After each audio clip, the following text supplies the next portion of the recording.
আমি বাসায় যাব, আমার ভালো লাগছে না। ঠিক আছে চলো। নিচে যেতে কিছু লোক আমাদের ঘিরে ধরে।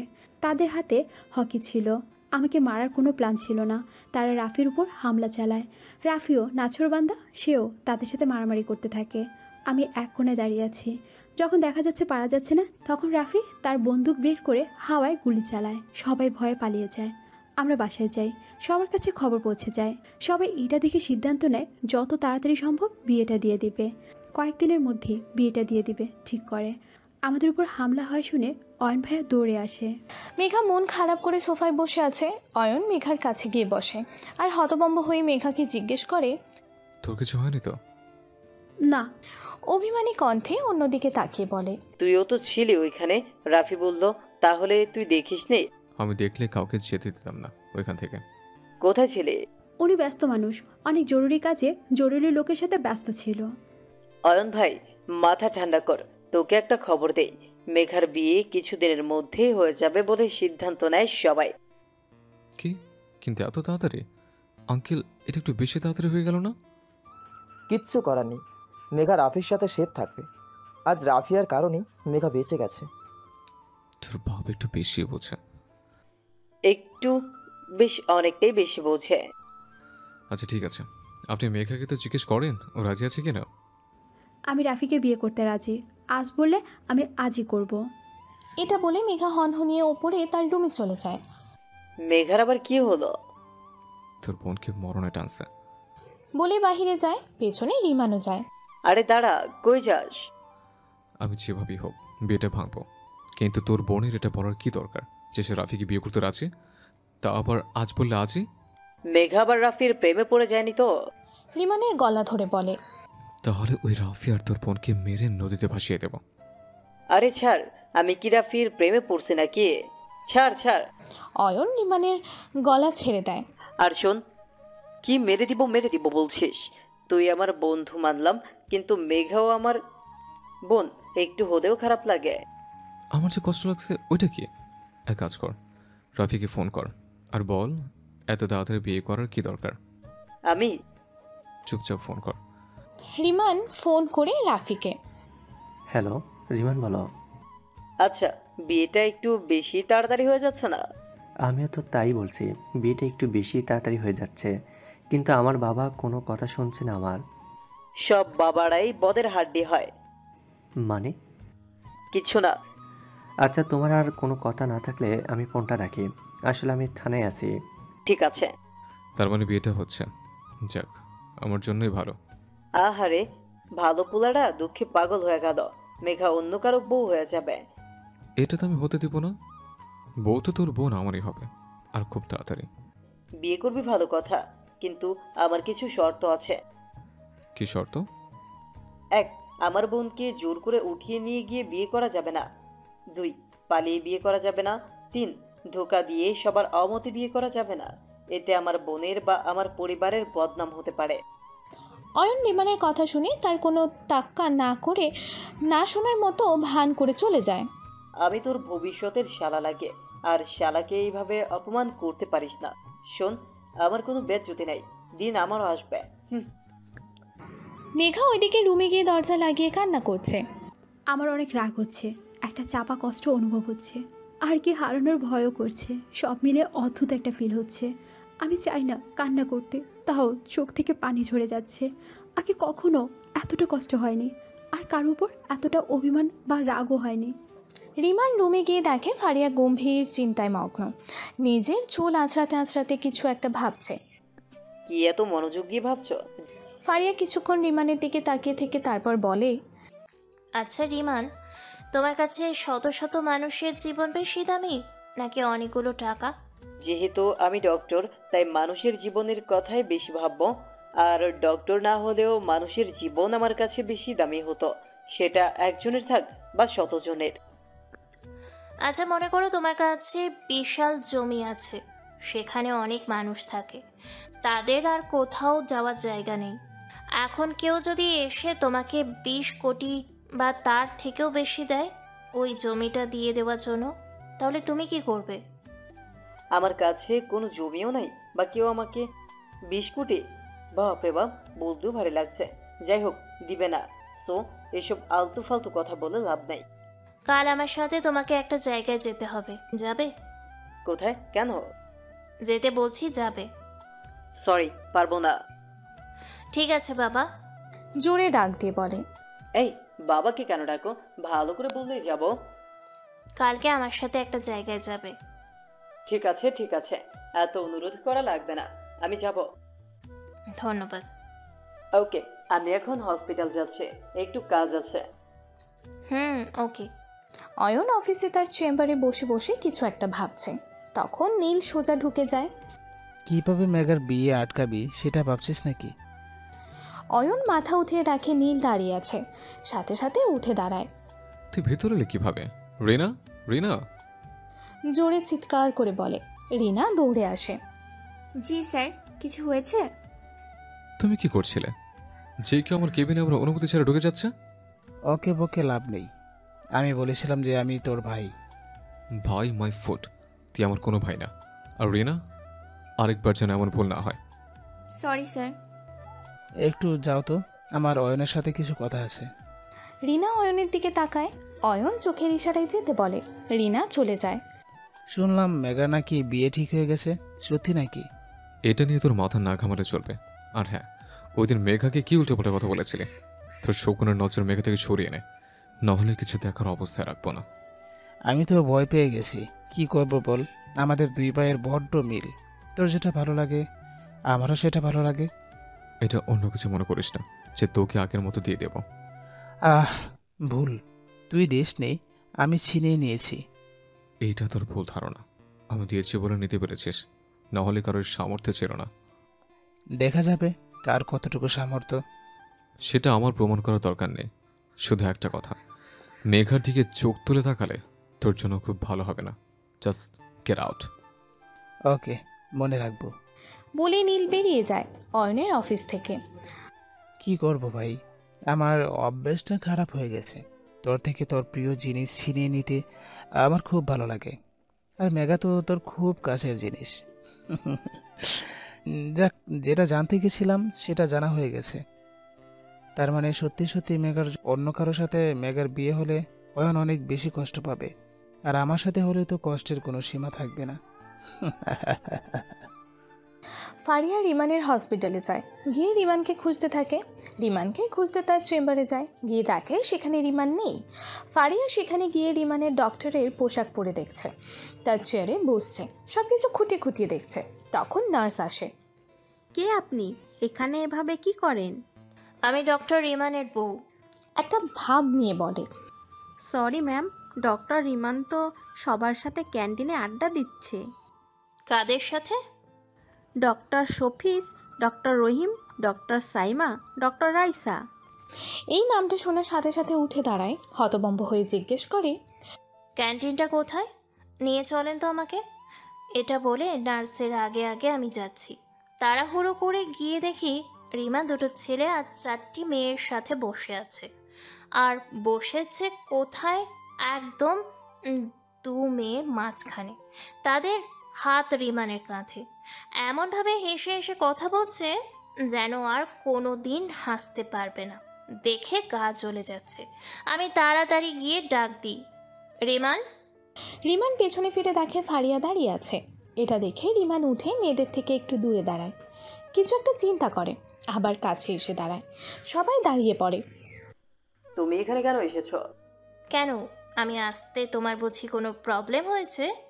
আর আমি না আসলে তো দেখতেই পারতাম না তোমার জরুরি কাজটা কি। ভাবি, আপনি ভুল বুঝছেন। আমরা কাজ শেষ করে রিমান থেকে বিয়ের টিট নিচ্ছিলাম। তুমি এখানে কেন এসেছো এটা আগে বলবে। বাবা পাঠিয়েছে। এই ফাইলটা আপনি ডাইনিং রুমে রেখে এসেছিলেন, তাই পাঠিয়েছে। খালি হাত আগ বাড়িয়ে বলে। কোথায় ফাইল? ফারিয়া তার হাতের দিকে তাকিয়ে দেখে নেয়। হাতটা আবার নিচে নামিয়ে ফেলে। আপনার চেম্বারে রেখে এসেছি। সবাই ফারিয়াকে দেখে মুচকি মুচকি হাসছে। সবাই আমাকে এমন অদ্ভুতভাবে দেখছে কেন? দেখবেই তো, তুমি আমার ইউনিফর্মে কি করো। হাত দুটো ভাঁজ করে রেখে বলে। ফারিয়া নিজের দিকে তাকিয়ে দেখে সে এখনো রিমানের ইউনিফর্ম পরে আছে। লজ্জায় ফারিয়া তাকিয়ে একটা হাসি দেয়। আসলে দেখছিলাম ডক্টরের পোশাক পরলে আমাকে কেমন লাগে। তোমাকে সবার সাথে পরিচয় করিয়ে দিই। এ শফিক, এ রহিম, এ সৈমা, এ রাধিকা, এ নিঝুম, আর এ হলো রাইসা। সব মেয়েদের চেহারা ভালো করে দেখলাম, আর রাইসার চেহারা একটু বেশি ভালো করে দেখেছি। এখন ভাবি এসে গেছে, এখন তো চর রিমান মেয়েদের সাথে এত ঘুরতে যেতে পারবে না, মিশতে পারবে না, তাই না? এমন কিছু না, ফারিয়া মোটেও এমন না। মেয়েদের সাথে ঘুরলে কথা বললে কিচ্ছু বলবে না, তাই না ফারিয়া? কিছু বলবো না মানে? বেঁধে ঘরে রেখে দিব। শুনে রাখুন, বিয়ের আগে কি করেছেন সেটা আমার না জানলেও চলবে, তবে এখন থেকে মেয়েদের সাথে বেশি ফ্লার্ট করার চেষ্টা করলে না, আপনার একদিন কি আমার একদিন। কথা বলবেন ঠিক আছে, তবে লিমিট ক্রস করলে খবর আছে। আর আমাকে ছেড়ে মেয়েদের সাথে স্বপ্নেও ঘুরলে না, সেখানে গিয়ে পিটাবো। রিমান হাঁ করে আছে আর ওর বন্ধুরা মিটিমিটি হাসছে। সবাই রিমানকে অভিনন্দন জানিয়ে চলে যায়। রিমান ফারিয়ার হাত ধরে তার কেবিনে নিয়ে যায়। এটা কি ছিল? আমার বন্ধুদের সামনে আমার ইজ্জতের ফালুদা করে দিলে। ভালো করেছি, আপনাদেরকে মেয়ে ফ্রেন্ডদের অভাব নেই। আর আপনি ভাবলেন কিভাবে মেয়েদের সাথে আপনি ঘুরতে গেলে আমার কোনো প্রবলেম থাকবে না? কেন থাকবে প্রবলেম? আমি এই বিয়ে মানি না। বলি হলো, আমি মানি এই বিয়ে, আর আমি আমার হাজব্যান্ডকে অন্য মেয়ের সাথে দেখতে পারবো না। তুমি আমাকে জোর করে আটকে রাখতে পারবে না। ফারিয়া রিমানের টাই ধরে নিচের দিকে টান দিয়ে নিচের দিকে ঝোঁকায় আর চোখে চোখ রেখে বলে, আমি জোর করে না, ভালোবেসে আটকে রাখবো তোমাকে। রিমান ফারিয়ার দিকে তাকিয়ে কয়েকটা ঢোক গেলে ফারিয়া রিমানের টাই ধরে নিচের দিকে ঝোঁকাচ্ছে। যেই কিস করতে যাবে অমনি রিমানের বন্ধুরা এসে পড়ে। ফারিয়া রিমানকে ধাক্কা দিয়ে সরিয়ে দেয়। Sorry sorry. আমি বাসায় যাচ্ছি, তোমার কাজ শেষ হলে সাবধানে বাসায় এসো। বলেই ফারিয়া আর কোথাও না তাকে তাড়াতাড়ি হাঁটা শুরু করে। আরে শোনো, আমার ফারিয়া তাড়াতাড়ি ওপর তলা থেকে নিচের তলায় এসে পড়ে। এসে দেখে সেই ইউনিফর্ম এখনও খোলেনি। ফারিয়া তাড়াতাড়ি খুলে এটা হাতে নেয়। এখন যেয়ে দিয়ে আসতে পারবো না, বাসায় দিয়ে দিবনে। ফারিয়া লজ্জায় ইউনিফর্ম দিয়ে নিজের চেহারা ঢাকে, তারপর ইউনিফর্ম জড়িয়ে ধরে। সবাই ফারিয়ার দিকে তাকিয়ে আছে। এটা দেখে ফারিয়া তাড়াতাড়ি চলে যায়। রাতে সবাই খেতে বসে। অয়ন খাচ্ছে নাকি খাবারের সাথে যুদ্ধ করছে কে জানে, কারণ খাবারের টেবিলে মেঘার বিয়ের আলোচনা হচ্ছে। মেঘা চুপচাপ খাচ্ছে। মেঘা, তুই এত চুপ কেন? তো কি চিৎকার করে গান গাইবো? তোর বোনের সাহস কিছুটা বেশি বেড়েছে। আমার বোন না তাই? আমি সেটাই তো বলছি, তোর বোন হয়ে এত সাহস কিভাবে হলো? তুই কি বলতে চাস? আমার সাহস নেই? আমার মতো সাহসী আর পাবি না। আচ্ছা, তাহলে উঠে চিৎকার করে বল, বাবা আমি মেঘার বিয়ে হতে দিব না, মানে দিব না। আজ সাহসিকতা দেখানোর মোড নাই, অন্যদিন দেখাবো। চামচ মুখে নিয়ে বলে। খাবার খেয়ে সবাই সবার রুমে চলে যায়। মেঘা যেতে নেয়, অয়ন মেঘাকে এক টান দিয়ে এক কোণায় নিয়ে যায়, গিয়ে দুহাত চেপে দিয়ে দেয়ালের সাথে ধরে। আজকাল সাহস একটু বেশি বেড়ে গেছে তোর। হ্যাঁ বেড়েছে। কি করবেন আপনি? চাইলে অনেক কিছু করতে পারি। আরও চাপ দিয়ে ধরে। কিছু করতে পারবেন না, ছাড়েন আপনি। আমি ব্যথা পাচ্ছি। ভুলে যাবেন না, আমার হবু স্বামী বড় এসপি। তুই কি আমাকে ভয় দেখাচ্ছিস? কি করবে তোর হবু স্বামী? আপনি এমন করলে কিন্তু আমি রাফির কাছে বিচার দেব। এটা শুনে মেজাজ খারাপ হয়ে যায় অয়নের। আচ্ছা, কি বিচার দিবি তুই? আপনি যা যা করেছেন সব বলবো। আমি তো এখনো কিছুই করিনি। এটা বিচার দিলে কেমন দেখাবে? দাঁড়া, তোকে বিচার দেওয়ার মতো ভালো কারণ দেই। বলেই অয়ন মেঘার ঠোঁটে কিস করতে থাকে। মেঘার আটকানোর কোনো উপায় নেই, কিছুক্ষণ পর ছেড়ে দেয়। এবার কি বিচার দে, গিয়ে কি বলবি? বলবি অয়ন ভাই আমাকে কিস করেছে? এক মিনিট, আইনের লোক তো আবার প্রমাণ ছাড়া কাজ করে না। দাঁড়া, রাফিকে প্রমাণ করার জন্য প্রুফ দিয়ে দিচ্ছে। মানে? অয়ন মেঘা নিচের ঠোঁট কামড় বসিয়ে দেয়। মেঘা শুধু সরানোর চেষ্টা করছে, কামড় দিয়ে রক্ত বের করে দেয়।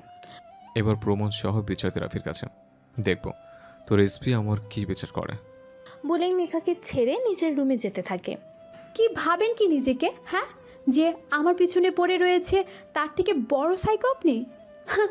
রাগ উঠলে যা খুশি করেন, ছাড়বো না আপনাকে। অয়ন পেছনে তাকিয়ে বলে, তুই যাবি নাকি আমাকে ছেড়ে দিয়ে আসতে হবে? টেবিল একটা। তুই দাঁড়া, আমি আসছি। অয়ন যাওয়ার জন্য পা বাড়ায় আর মেঘা উড়াধুরা দৌড় দেয়।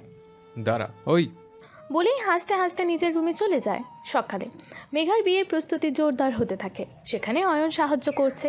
রিমান অয়নকে এত শান্তশিষ্ট দেখে অবাক হয়ে গেছে, তাও আবার বাড়ি সাজাতে সাহায্য করছে।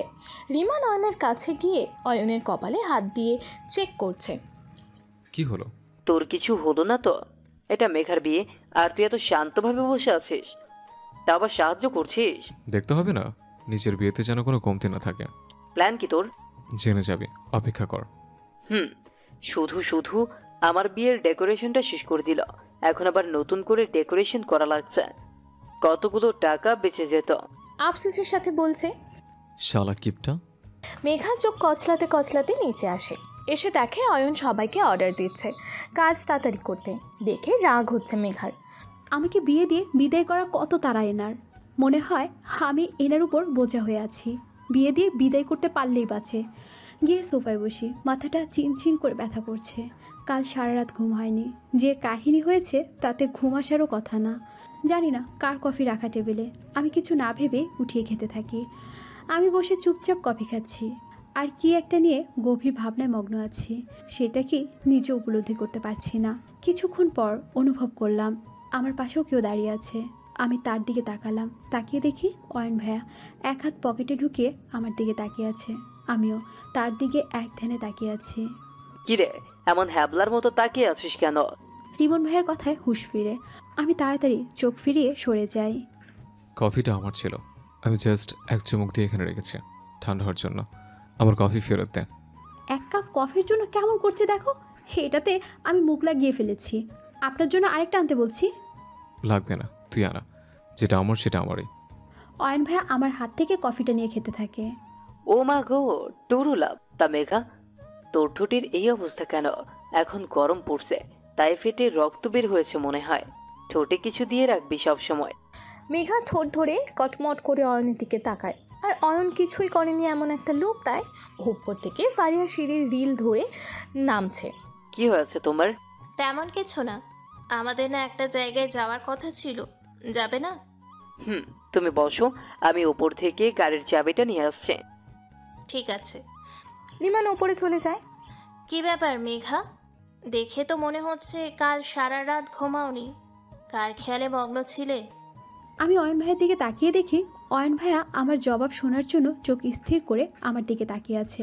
আমিও মুখটা ঘুরিয়ে আর একটু ভাব দেখিয়ে বললাম, যার 2 দিন পর বিয়ে সে আর কার খেয়ালে মগ্ন থাকবে, তার হবু স্বামী ছাড়া। কথাটা মনে হয় অয়ন ভাইয়ের পছন্দ হলো না, তাই কফির মগটা জোরে টেবিলে রাখলো। আমার কথা এত মনে পড়ছিল, তাহলে একটা ফোন দিতে, তাহলেই হতো। আমরা সবাই পিছনে তাকিয়ে দেখি রাফি এসেছে। আরেকবার আমার কথা মনে পড়লে শুধু একটা ফোন দিবে। মেঘা লজ্জায় লাল হয়ে যায়। আরে আর আসার সময় পেল না। দূর, এখন আমি কি করব? এত লজ্জা পাওয়ার কিছু নেই। তুমি এখানে? রাফির বাবাও চলে আসে। রাফির আওয়াজ শুনে ভালো মন্দ সব জিজ্ঞেস করা হয়। আসলে কাল বিয়ে, তাই ভাবলাম মেগাকে শপিং করিয়ে দেই। সময় খুব অল্প, তাই বিয়েটাও সাধারণভাবে হবে। তাও আমি চাই মেগা তার পছন্দ মতো লেহেঙ্গা বা শাড়ি পরুক। মেঘাকে এখন বাইরে পাঠানো ঠিক হবে না, আবার হামলা হতে পারে। মেঘার জন্য আমি শপিং করে নিয়ে আসবো। ওর কি পছন্দ না পছন্দের সব আমি জানি, তাই বিয়ের আগে বাইরে বের হওয়ার কোনো দরকার নেই, তাই না আঙ্কেল? ঠিক বলেছো অয়ন, এখন মেঘাকে বাইরে পাঠানো যাবে না। মেঘার সেফটির জন্য বিয়েতে শুধু যাদের ভালো জানি তাদেরই দাওয়াত দিয়েছি। ঠিক আছে আঙ্কেল, আপনি যা ভালো মনে করেন। রাফি সোফায় বসে, সাথে সাথে অয়নও বসে। মেঘা ইচ্ছে করে রাফির সাথে বেশি বেশি কথা বলছে, যদিও ভালো লাগছে না। ফারিয়া, চলো আমরা যাই। আমি তো মনে করছি আপনি চাবি না গাড়ি আনতে গেছেন। চাবি খুঁজে পাচ্ছিলাম না, চলো এবার। রিমান আর ফারিয়া তাদের অফিসে যায়। সেখানে গিয়ে রিমান বসে। ফারিয়া কিছু লোকদের সাথে কথা বলছে। কিছুক্ষণ পর ফারিয়া কিছু পেপার নিয়ে রিমানের কাছে আসে। রিমান, তোমার এই ফাইলে সাইন করতে হবে। কিসের কাগজ এটা? এটা না জেনে সাইন করা যায় না। ওকে, সাইন করতে গিয়ে থেমে যাই। এটা ডিভোর্স পেপার না তো আবার? আমি সাইন করব, কিসে করছি দেখে নিব না? ঠিক আছে, দেখো। রিমান ফাইল খুলে ভালো করে দেখেই অবাক হয়ে যায়। এটা কি করে সম্ভব? আমি এত সম্পত্তির মালিক আর আমি জানি না? কে দিল এত সম্পত্তি আমার নামে? আমার বাবা যে লোক মারা যাওয়ার আগে আমার নামে একটা শতও লিখে দিবে না। এই সব সম্পত্তি সব আমার। তাহলে আমার নামে কিভাবে আসলো উড়ে উড়ে? এটা আমার মার জমি ছিল, তিনি মারা যাওয়ার পর আমার বাবা নামে আসে। আমার বাবা এমন করে দলিল করে যে আমার বিয়ে হওয়ার পর সম্পত্তি আমার স্বামীর নামে হয়ে যাবে। এখন আমার জমি তোমার থেকে ফেরত চাই। তোমার মা মারা গেছে মানে? তাহলে মিস শায়লা বেগমকে? তিনি আমার বাবার দ্বিতীয় বউ। ও, এটা আগেই বলতা, এত পেঁচিয়ে বলার কি ছিল? আমি এমনি পেপারে সাইন করে দিতাম। তাছাড়া আমি নিজের উপার্জন করার টাকায় বিশ্বাস করি। রিমান পেপারে সাইন করতে নেয়, তখন সাইলা বেগম আসে। দাঁড়াও রিমান, সাইন করার আগে কথাটা তো শোনো। সবাই পেছনে তাকায়, শায়লা বেগম রিমানের সামনে আসে। কি কথা মা? সাইন করার আগে এই জমির দামটা তো শুনে নাও। এই জমির দাম 20 কোটি টাকা। এখানে একটি লোক হোটেল খুলতে চায়, নগদ টাকা দিয়ে এটা কিনে নেবে। সেটা শুধু শুধু ফেলে রেখে লাভ নেই। তুমি বুঝমান, তাই এটা বিক্রি করে দিলে কেমন হয়? এটা এখন তোমার নামে, তুমি যা ইচ্ছে করতে পারো। তুমি এনার কথা শোনো। সেখানে তোমাকে কিছু বলার দরকার নেই। এই সম্পত্তি আমার নামে লেখা হলেও আমার না, তাই এতে আমার কোনো অধিকার নেই। ফারিয়ার জিনিস ফারিয়া যা খুশি করুক, আমার কোনো আপত্তি নেই। বলেই রিমান সাইন করে দেয়। ফারিয়া খুশিতে লাফিয়ে সবার সামনে রিমানকে জড়িয়ে ধরে। Thank you. রিমান কাশি দেয়, ফারিয়ার সাথে সাথে ছেড়ে দেয়। তোমাদের অফিসে আসলাম, অথচ বাবাকে দেখছি না। বাবা উপরে আছে নিজের কেবিনে। বাবার কিছু কাজ আছে, তাই নিচে আসেনি। আমার তাড়াতাড়ি যেতে হবে, তাই আমি বাবার সাথে দেখা করে এখনই আসছি। ঠিক আছে। একটু পর কেবিন থেকে সবাই বেরিয়ে যায়, শুধু ফারিয়া আর তার মা আছে। ফারিয়া ফাইলগুলো গোছাচ্ছে। ফারিয়া, এখনো সময় আছে, জমিগুলো আমার নামে লিখে দে। সরি সাইলা বেগম, আপনি যদি আমার মা হতেন তাহলে লিখে দিতাম, কিন্তু আপনি শুধু আমার বাবার দ্বিতীয় বউ। সাবধানে কথা বল, ভুলে যাস না কার সাথে কথা বলছিস। আমি মিসেস সাইলা বেগমের সাথে কথা বলছি। আর কি লাভ হলো রিমানকে উস্কিয়ে? কি ভেবেছিলেন আমার মায়ের স্মৃতি আপনি মুছে ছাড়বেন? কিন্তু সেটা তো হলো না। সবাইকে নিজের মতো ভাববেন না, ওকে? বিয়ে হওয়ার পর দেখে মুখ ফুটেছে। কেন, আমি কি আগে বোবা হয়ে থাকতাম নাকি? মাঝে মধ্যে তো মনে হয় আপনার আসল রূপটা বাবাকে বলে দিই, কিন্তু কি করব, আমি আপনার মতো না। মুখটা বেশি চলছে তাই না? মুখ ভেঙে দিব। ফারিয়ার মুখ চেপে ধরে বলে। ফারিয়া ছিটকিয়ে মুখ সরিয়ে নেয়। আমার বাবার সম্পত্তির মধ্যে আমি সবচেয়ে বড় ভাগটা পাই। ভেবেছিলাম নিব না, কিন্তু এখন ছাড়বো না। আপনার লোভ ঘুরিয়ে দিব। এখন আবার আমার সম্পত্তির দিকে নজর। শায়লা বেগম রাগে একটা বড় ভারী তামা শোপিস ফারিয়ার দিকে ছুঁড়ে মারে, যেটা গিয়ে ফারিয়ার পিঠে লাগে। ফারিয়া ছিটকে পড়ে যায়। এটা রিমান দেখে ফেলে। ফারিয়া! রিমান দৌড়ে ফারিয়াকে ধরে, ফারিয়াকে ধরে ওঠায়। রিমান রেগে যায়। ভুলে যাবেন না, ফারিয়া এখন শুধু আপনার মেয়ে না, আমার স্ত্রী। তাই ওর গায়ে হাত দেওয়ার আগে শতবার ভাববেন। ফারিয়াকে কেউ আঘাত করবে সেটা আমি সহ্য করব না, সেটা যে কেউই হোক। চলো ফারিয়া। ফারিয়া শুধু রিমানের দিকে তাকিয়ে আছে, তার মুখে কোনো কষ্টের ছাপ দেখা যাচ্ছে না। ফারিয়া হাঁটার চেষ্টা করে, কিন্তু সহজে পারছে না। রিমান ফারিয়ার হাত ধরে। তোমার গায়ে দেখি জ্বরে পড়ে যাচ্ছে, তার মধ্যেই আঘাত। রিমান তাড়াতাড়ি ফারিয়াকে কোলে নিয়ে অফিসের মাঝখান থেকে যায়। সবাই তাদের দিকে তাকিয়ে আছে। সবাই আমাদের দেখছে, নামিয়ে দিন। দেখছি তো দেখতে দাও, আই ডোন্ট কেয়ার। রিমান তাড়াতাড়ি ফারিয়াকে নিয়ে বাসায় যায়। বাসায় গিয়ে ও ফারিয়াকে কোলে করে নিয়ে যায়। দয়া করে আমাকে নামিয়ে দাও। বাবা মা আছে, তারা কি বলবে, সবাই কি ভাববে? যা খুশি ভাবতে দাও। আমি কি অন্য কারো বউকে কোলে নিচ্ছে? রিমান ফারিয়াকে কোলে করে বাড়ির ভেতরে নিয়ে আসে। সবাই তাদের দিকে তাকিয়ে আছে। ফারিয়া লজ্জায় মুখ লুকিয়ে রেখেছে। How romantic!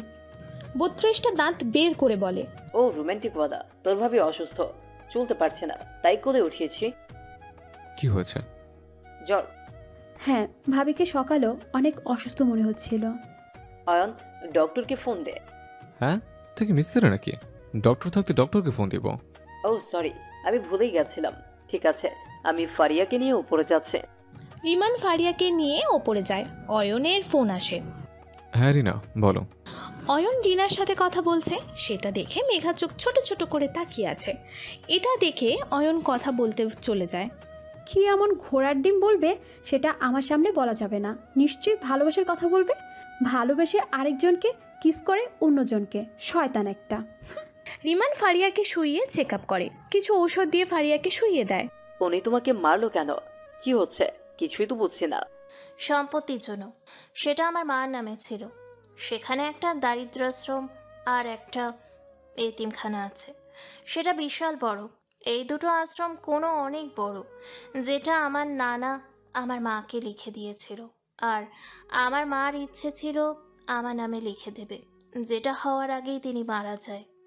আমার বাবা এটা আমার নামে লিখে দিতে চায়, তাই আমার সৎ মা বাবাকে অনেক বোঝায়, কিন্তু কোনো কাজ হয় না। তাই সে বাবাকে উল্টো পাল্টা বুঝিয়ে বলে আমি এত বড় দায়িত্ব নিতে পারবো না। তাই এমন করে দলিল করতে যাতে আমার বিয়ের পর সব সম্পত্তি আমার স্বামীর হয়ে যায়। বাবা এমনই করলো। তারপর আর কি, শুরু হয়ে গেল আমার উপর অত্যাচার, তার ভাইয়ের ছেলেকে বিয়ে করার, যাতে সব সম্পত্তি তার নামে হয়ে যায়। আমি আর কোনো উপায় না পেয়ে বলি আমি একটা ছেলেকে ভালোবাসি।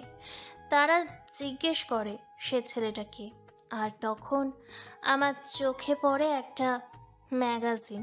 সেটাই ছিল বেস্ট হার্ট সার্জারির আর্টিকেল। সেখানে তোমার নাম সহ ছবিও ছিল। আমি তো এমনিই বলে দিই, কিন্তু কে জানতো সেটা আমার মার বান্ধবীর ছেলে হবে। বাবা আমাকে না বলে তোমার মা বাবার কাছে বিয়ের প্রস্তাব নিয়ে যায়, বলে আমরা দুজন দুজনকে ভালোবাসি। আমি চাপে পড়ে সব কিছু তোমার মা বাবাকে বলি। তারা আমাকে বলে তোমাকে বিয়ে করতে, তাহলে সব সমস্যার সমাধান হয়ে যাবে, আর তারা আমার মায়ের সম্পত্তি আমাকে আবার ফিরিয়ে দেবে। আমি আর কোনো উপায় না পেয়ে আমাকে বলির পাঠা করে দিলে, তাই তো? হ্যাঁ, মানে না, আমাকে আগে বললেই পারতে।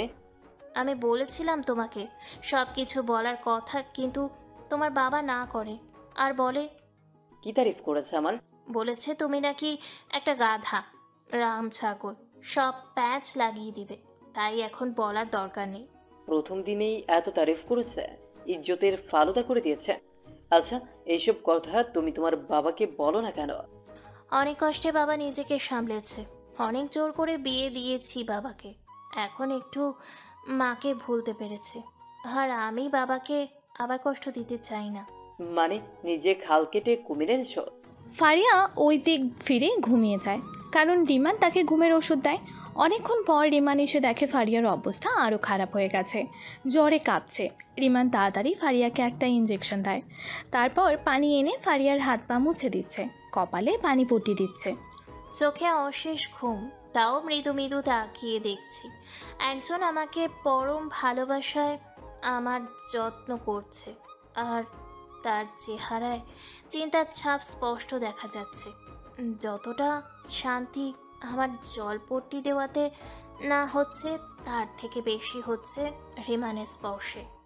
রিমান স্যুপ নিয়ে আসে ফারিয়াকে খাওয়াতে, তাই ফারিয়ার পিঠ ধরে ফারিয়াকে ওঠাতে নেয়, আর ফারিয়া ব্যথায় কাতরিয়ে ওঠে।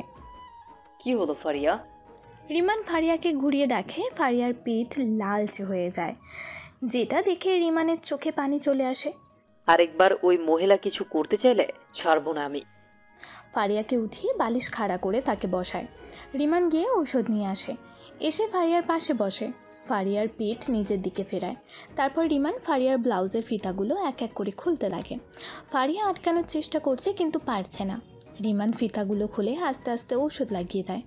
ফারিয়া রিমানের প্রত্যেকটা স্পর্শে কেঁপে উঠছে, আর রিমান বারবার বলছে, ব্যথা লাগছে তোমার? তোমার স্পর্শে আমার ব্যথা চলে গেছে। তোমার এমন আচরণে তো আমি আমার মন দিয়ে দিয়েছি। রিমান ফারিয়াকে ওষুধ লাগিয়ে তার ফিতাগুলো আবারও বেঁধে দেয়, তারপর ফারিয়াকে স্যুপ খাইয়ে দেয়, ফারিয়াকে এক কাত করে শুইয়ে দেয়। তাড়াতাড়ি সুস্থ হয়ে যাও, কাল মেঘার বিয়ে, জানি না কি হবে, তার মধ্যে আবার তুমি অসুস্থ হয়ে গেছো। আল্লাহ এমন কিছু করো যাতে বিয়েটা অয়নের সাথেই হয়, না হলে বাঁচবে না আমার বন্ধুটা। ফারিয়াকে শুয়ে রিমানও এসব ভাবতে ভাবতে শুয়ে পড়ে। ফারিয়া রিমানের দিকে তাকায়। চোখ বন্ধ করে শুয়ে থাকো, ঘুম চলে আসবে। ফারিয়া একটু এগিয়ে এসে রিমানকে জড়িয়ে ধরে শুয়ে থাকে। রিমানের বুকে মাথা রেখে চোখ বন্ধ করে নেয়। রিমান কারেন্ট লাগার মতো কেঁপে ওঠে। ফারিয়া কি করছো? আপনার হার্ট এত দ্রুত চলছে কেন? মানুষের হার্টের চিকিৎসা না করে আগে নিজের হার্টের চিকিৎসা করুন। চোখ বন্ধ করে ঘুম ঘুম ভাব নিয়ে বলে। তুমি ছেড়ে দিলেই হার্ট নিজে নিজে নর্মাল হয়ে যাবে। তাহলে দরকার নেই, আমার এভাবে থাকতে ভালো লাগছে। সত্যি বলতে আমারও। রিমান ও ফারিয়াকে জড়িয়ে ধরে শক্ত করে। ফারিয়া রিমানের বুকের সাথে মিশে যায়। দুজন দুজনকে শক্ত করে জড়িয়ে ধরে ঘুমিয়ে পড়ে। সকালে স্নিগ্ধ আলো আমার মুখে পড়ছে, চোখ খুলতে ইচ্ছে করছে না, তবে আমাকে কেউ শক্তভাবে ধরে রেখেছে অনুভব হচ্ছে। হয়তো আমি জানি সে কে। মিটমিট করে চোখ খুলি, আমার একদম সামনে রিমান আমাকে এমনভাবে চেপে আছে যেন কেউ নিয়ে যাবে। রিমানকে ঘুমের মধ্যে আরও বেশি আকর্ষণীয় লাগছে। আমার চোখের পলক সরছে না। তখনই রিমানের চোখ মিটমিট করছে। এখনই বুঝি ঘুম ভাঙল। তার চোখ খোলার আগেই আমি চোখ বন্ধ করে ফেলি, ঘুমের ভান ধরে থাকি। রিমান প্রথমে চোখ খুলেই ফারিয়াকে এত কাছ থেকে দেখে চমকে যায়। মনে হচ্ছে অন্য কারো বউকে জড়িয়ে ধরেছে। ফারিয়া উঠে আমাকে তার এতটা কাছে দেখলে কি না কি ভাববে, হয়তো খারাপ লাগতে পারে। কাল রাতে জ্বরের মাথায় জড়িয়ে ধরেছিল। গাধা একটা, কিন্তু কি কিউট। এই কিউটনেসের কারণেই তো তোমার প্রেমে পড়ছি। রিমান আস্তে করে তার হাত দিয়ে ফারিয়ার মাথা উঁচু করে ধরে, তার অন্য হাত বের করে ফারিয়াকে ঠিক করে শুইয়ে দেয়। ফারিয়ার কপালে হাত দিয়ে চেক করে জ্বর আছে কিনা। জ্বর দেখা যায় নেমে গেছে, যাক নিশ্চিত হওয়া গেল। রিমান বিছানায় শুয়ে এক হাত বালিশে রেখে মাথা উপরে তোলে, ফারিয়ার দিকে তাকিয়ে থাকে। জানো, তোমার চেহারায় অদ্ভুত একটা মায়া বাঁধানো, যেটা আমাকে তোমার দিকে টানে। ফারিয়া লাফ দিয়ে ওঠে। What you think? রিমান আ করে চিৎকার করে উল্টিয়ে বিছানা থেকে পড়ে যায়। রিমান ঠিক আছো? আল্লাহ, এমন করে কেউ ভয় দেখায়? এখনই হার্ট অ্যাটাক করলাম মনে হলো। সরি। আচ্ছা, আপনি কি বলতে চাইছিলেন? You think? তুমি জেগেছিলে? এসব ছাড়েন না, বলেন কি বলতে নিয়েছিলেন? আমি বলতে নিয়েছিলাম যে আই থিঙ্ক আমাকে নিচে যাওয়া উচিত। আজ মেঘার বিয়ে, তাই অনেক কাজ আছে। বাই বলে তাড়াতাড়ি চলে যায়। উফ ফারিয়া, তুইও না একটু পরে উঠতি। রিমানের কথা শেষ হওয়ার পর আমিও দেখব কতক্ষণ রিমান নিজের মনের কথা লুকিয়ে রাখে। আজ সকালে তাড়াতাড়ি ঘুম থেকে উঠে যাই। সত্যি বলতে রাতে ঘুম হয়নি। ছাদে গিয়ে দোলনায় পা উঠিয়ে বসে আছি।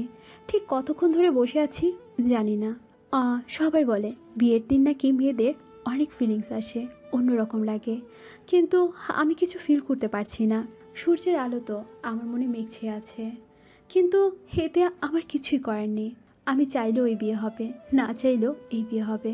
সবাই হয়তো খুঁজবে, তাই বসে না থেকে নিচে গেলাম। সবাই খুব ব্যস্ত, এত ব্যস্ততার মাঝেও শুধু রিমান ভাইয়া আরামে বসে আছে। আমিও সেখানে গেলাম। ভাইয়া, ভাবি কেমন আছে? আগের থেকে ভালো। তুই কেমন আছিস? চায়ের কাপটা নিচে রেখে বলে। মানে ভালোই আছে, দেখতে পাচ্ছ না একদম সুস্থ। যেটা দেখা যায় না আমি সেটার কথা বলছি। তোর মনের কি অবস্থা?